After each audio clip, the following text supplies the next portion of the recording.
Hello, Jacob Spinney here. This is a video response to M. Brown's motion of proposing that same-sex marriage should be illegal. The first point you brought up is that people growing up in stable families are less likely to commit crimes. I would agree with that. And I think that the number one indicator of whether someone is going to turn out to be a criminal or not is the kind of family that they're raised in and whether that family is stable or in a psychologically or physically abusive family. But I don't see how that ties into homosexual parents. I don't see how that ties in, because homosexual parents are just as likely to be stable or unstable as heterosexual parents are as likely to be stable or unstable.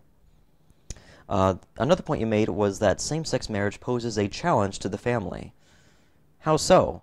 Then you asked, what about incest? What about incest? I think that people should be allowed to enter into whatever voluntary agreements they want to enter into. That's their business. The only time when society should chime in is when these parents are abusing children, whether that be psychological or physical. That's when society should chime in and say, I'm sorry, you can't do that. You cannot physically or psychologically abuse your children. Your next point is that same-sex marriage erodes the institution of the family. Once again, how so? I'm not sure what you mean by this. Can you give me some examples, some evidence? What do you mean by it's eroding the institution of the family?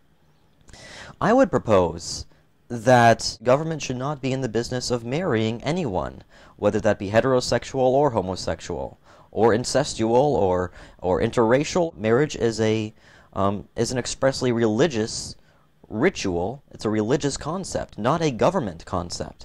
The government should not be in that business.